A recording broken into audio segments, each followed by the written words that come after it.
Hello guys, வணக்கம் and welcome back to சிறப்பு media 2.0. நான் உங்கள் உதய். இந்த வீடியோவில் நம்ம எதை பற்றி பார்க்க போகிறோம் அப்படின்னு பார்த்தீங்கன்னா, பிக் பாஸ் சீசன் 8ஓட 14வது வாரத்துக்கான 2வது நாளுக்கான மதிய நேர ஓட்டிங் முடிவுகளை தான் இந்த வீடியோவில் முழுசாக பார்க்க போகிறோம். ஸோ இந்த வீடியோ போகிறதுக்கு முன்னாடி நம்மளோட சேனலை சப்ஸ்கிரைப் பண்ணாதவங்க சப்ஸ்கிரைப் பண்ணி வச்சுக்கோங்க. பக்கத்தில் ஒரு பெல் ஐக்கான் இருக்கும், அதையும் ப்ரெஸ் பண்ணி ஹாலில் போட்டுக்கோங்க. அப்போ தான் நாங்கள் அப்டேட் பண்ணுற ஒவ்வொரு வருஷமும் உங்களுக்கு நோட்டிஃபிகேஷன் வந்து சேரும். அது தாண்டி இந்த வீடியோ குறைஞ்சபட்சம் ஒரு 1000 லைக்கான எதிர்பார்க்குறோம். ஸோ லைக்கை போடுங்க, வீடியோ பாருங்கள், வாங்க என்ற வீடியோ கொண்டு வந்து போகலாம். நம்பர் 1 பொசிஷனில் நம்முடைய முத்துக்குமரன் அவர்கள் தான் வந்து இருந்துட்டு இருக்காரு. அவர் வாங்கிய ஓட்டுகளோட எண்ணிக்கை அப்படின்னு சொல்லி பார்க்கும்போது 60,802 ஓட்டுகளாகும். அண்ட் பர்சன்டேஜ் வைஸ் அப்படின்னு சொல்லி பார்க்கும்போது 37.42% இருந்துட்டு இருக்காரு நம்மளுடைய முத்துக்குமரன் அவர்கள்.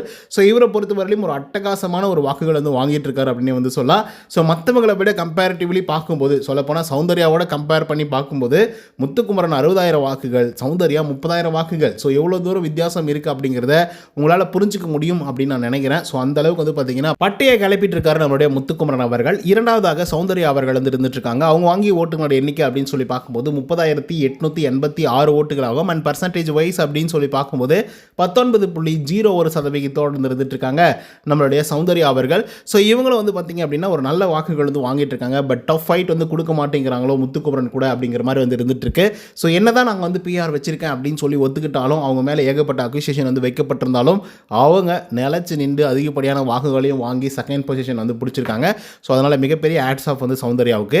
அதுக்கடுத்து தேர்ட் பொசிஷன்ஸில் வந்து நம்மளுடைய ஜாக்லின் அவர்கள் வந்து இருந்துட்டு இருக்காங்க. அவங்க வாங்கிய ஓட்டுகளோட எண்ணிக்கை அப்படின்னு சொல்லி பார்க்கும்போது 15,159 ஓட்டுகளாகும். அண்ட் பர்சன்டேஜ் வைஸ் அப்படின்னு சொல்லி பார்க்கும்போது 9.33% இருந்துட்டு இருக்காங்க நம்மளுடைய ஜாக்லின் அவர்கள். ஸோ ஜாக்லினும் வந்து பார்த்திங்கன்னா அட்டகாசமாக வந்து ப்ளே பண்ணிட்டு இருக்காங்க அப்படின்னு வந்து சொல்லலாம், ஓட்டிங் வைஸ் அப்படின்னு சொல்லலாம். ஏன் அப்படின்னு பார்த்தீங்கன்னா, முத்துக்குமரன் 60,000 வாக்குகள், அதில் பாதி சௌந்தர்யா 30,000 வாக்குகள், அதில் பாதி ஜாக்லின் 15,000 வாக்குகள் அப்படின்னு சொல்லி வாங்கியிருக்கிறாங்க. ஸோ இப்படியே போச்சு அப்படின்னா எந்த மாதிரி நிலைமைக்கு வந்து போகுவாங்க அப்படிங்கிறத நம்ம பொறுத்து தான் பார்க்கணும். அதுக்கடுத்த 4வது பொசிஷனில் தீபக் அவர்கள் வந்து இருந்துட்டு இருக்காரு. அவர் வாங்கிய ஓட்டுகளோட எண்ணிக்கை அப்படின்னு சொல்லி பார்க்கும்போது 14,709 ஓட்டுகளாகும். அண்ட் பர்சன்டேஜ் வைஸ் அப்படின்னு சொல்லி பார்க்கும்போது 9.05% இருந்துட்டு இருக்காரு தீபக் அவர்கள். ஸோ உள்ள வரக்கூடிய ஒவ்வொரு கண்டஸ்டன்ட்டும் வேற லெவலில் பாராட்டிட்டு இருக்காங்க தீபக் அவர்களுக்கு. அது மட்டும் இல்லாமல் லாஸ்ட் வீக்கில் வந்து எவ்வளோ தூரம் வாக்குகள் வாங்கினாங்க அப்படின்றது உங்களுக்கு நல்லாவே தெரிஞ்சிருக்கும். பட் இந்த வாரம் என்ன நடக்க போகுது அப்படிங்கிறத பொறுத்து தான் பார்க்கணும். அதுக்கடுத்து 5th பொசிஷனில் அருண் பிரசாத் அவர்கள் வந்து இருந்துட்டு இருக்காரு. அவர் வாங்கிய ஓட்டுகளோட எண்ணிக்கை அப்படின்னு சொல்லி பார்க்கும்போது 14,461 ஓட்டுகளாகும். அண்ட் பர்சன்டேஜ் வைஸ் அப்படின்னு சொல்லி பார்க்கும்போது 8.9% வந்து இருந்துட்டு இருக்காங்க நம்மளுடைய அருண் பிரசாத் அவர்கள். ஸோ இவரும் வந்து பார்த்தீங்கன்னா ஒரு நல்ல பிளேயர் தான். திடீர்னு வந்து ஃபஸ்ட்டு 4 வீக்ஸ் ஒன்றுமே இல்லாமல் இருந்தாங்க. அதுக்கப்புறம் வந்து பார்த்தீங்கன்னா வைல்டு கார்டு என்ட்ரி கொடுத்ததுக்கப்புறம் வேறு மாதிரி ஒரு ஆளாக வந்து மாறினார். அதுக்கப்புறம் மிகப்பெரிய அளவில் பிரச்சனைகள்லாம் வந்து பண்ணார். அதுக்கப்புறம் அப்படியே சைலண்ட் ஆகிட்டார்.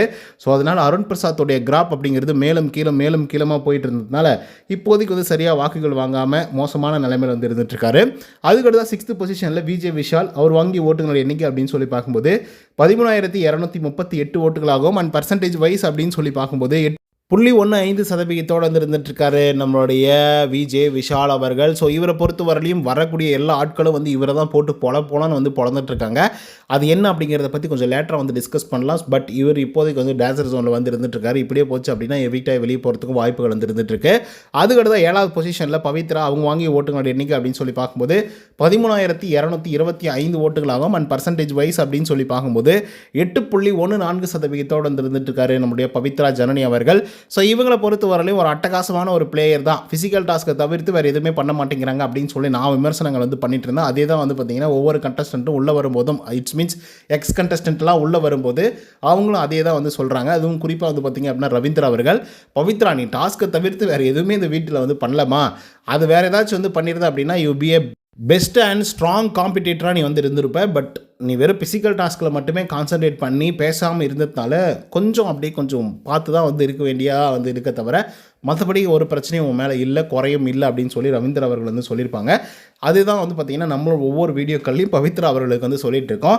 தென் நெக்ஸ்ட் விஷயத்துக்கு வந்து வரலாம். என்ன அப்படின்னு பார்த்தீங்கன்னா, இந்த வாரத்தில் பணப்போட்டி வந்து வரப்போகுது. அந்த பணப்போட்டியை யார் எடுக்க போகிறாங்க அப்படிங்கிறது ஒரு பெரிய கேள்விக்குறியாக வந்து இருந்துட்டு இருக்கு. ஒரு பக்கம் முத்துக்குமரன் அண்ட் தீபக் இவங்க 2 பேரும் சேர்ந்துக்கிட்டு பயங்கரமாக யார் மேலே வந்து பயங்கரமாக டார்கெட் பண்ணி வந்து சொல்லிட்டு இருக்காங்க அப்படின்னு பார்த்தீங்கன்னா பவித்ராவை தான். ஏன்னா பவித்ரா நீ எடுத்துருமா அப்படின்னு சொல்லி பிரெயின் வாஷ் வந்து பண்ணிட்டு இருக்காங்க. 17, 15, 14 அப்படிங்கிற மாதிரி. இன்னொரு பக்கம் வந்து பார்த்தீங்க அப்படின்னா ரொம்ப முக்கியமான விஷயம், வைல்டு கார்டு நாக் அவுட் கண்டஸ்டண்ட்டாக உள்ளர வந்து பார்த்தீங்கன்னா ரியா தியாகராஜன் அப்படின்றவங்க உள்ளர வந்தாங்க. அதுக்கு முன்னாடி வந்தாங்க சில ஆட்கள். அவங்க வந்து பார்த்தீங்கன்னா அட்வைஸ் மட்டும் தான் வந்து பண்ணிட்டு இருந்தாங்க. பட் நம்மளுடைய ரியா தியாகராஜனுக்கு மட்டும் ஒரு டாஸ்க் வந்து கொடுத்து அனுப்பிச்சிருந்தாங்க. அந்த டாஸ்க் வந்து இவர் கேம் இஸ் ஓவர் அப்படின்னு சொல்லி ஒரு டாஸ்க்கு.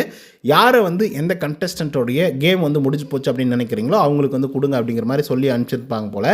பட் ரியா தியாகராஜன் வந்து பார்த்திங்கன்னா கிளியராக வந்து பார்த்திங்கன்னா பவித்ரா அவர்களுக்கும் விஜய் விஷால் அண்ட் அருண் பிரசாத் இவங்க 3 பேருக்கு வந்து கொடுத்துருந்தாங்க. ஏன்னா அவங்க 3 பேருமே டேபிளில் வந்து ரொம்ப லோவாக தான் வந்து இருந்துட்டுருக்காங்க ஓட்டிங் வைஸ் அப்படின்னு சொல்லி பார்க்கும்போது. பட் மற்ற ஆட்களும் வந்து கொஞ்சம் அதிகமாக இருந்தால் கூட அவங்க எப்படி வந்து டைட்டில் வின் பண்ண போகிறதில்ல.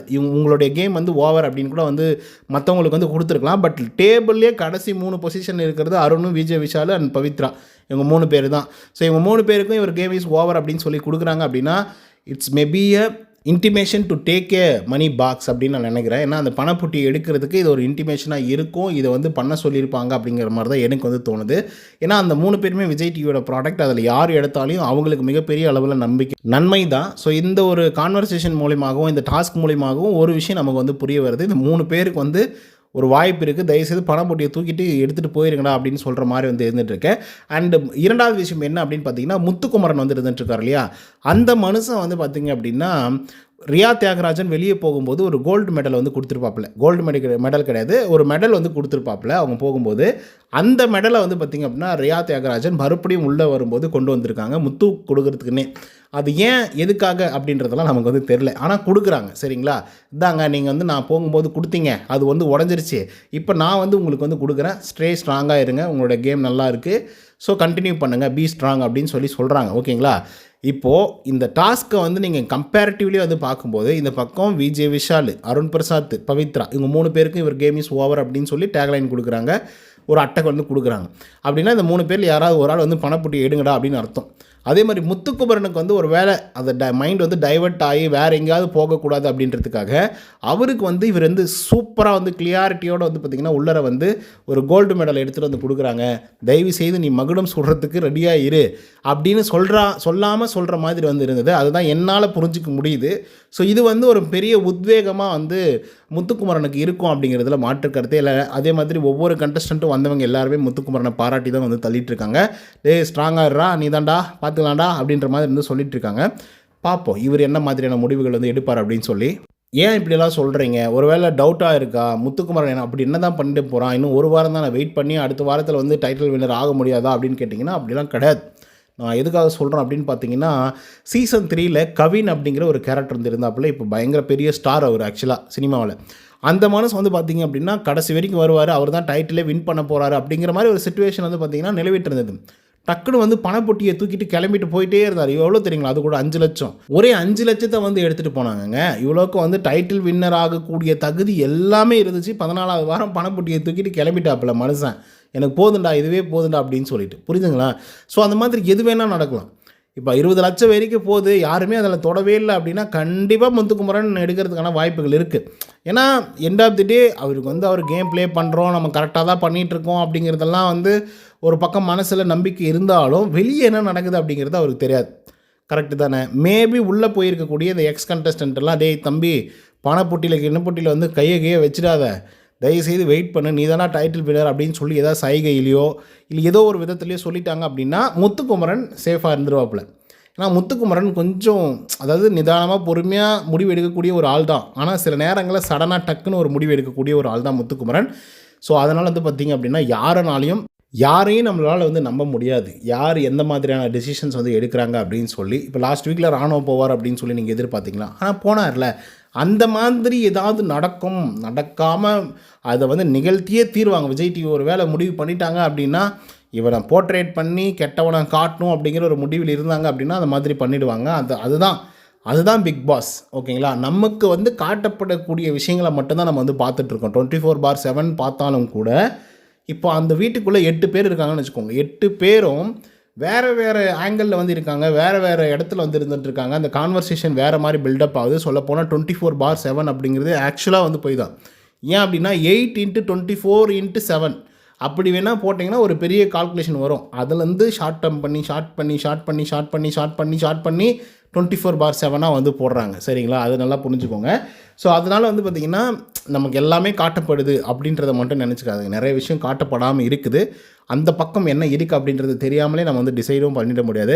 ஸோ அதனால் முத்துக்குமரன் ஸ்ட்ராங்காக இருந்து அவர் வந்து கப்பு அடிக்கணும் அப்படிங்கிறதா எல்லாருடைய விருப்பம். பட் பார்ப்போம் என்ன விஷயங்கள் நடக்குது அப்படின்னு சொல்லி. அது மட்டும் இல்லாமல் இந்த வீடியோ உங்களுக்கு வந்து பிடிச்சிருக்கும்னு நினைக்கிறேன். பிடிச்சிருந்தா லைக் அண்ட் சப்ஸ்கிரைப் பண்ண மறந்துடாதீங்க. இன்னொரு தகவலும் சந்திக்கிறேன். Until then by.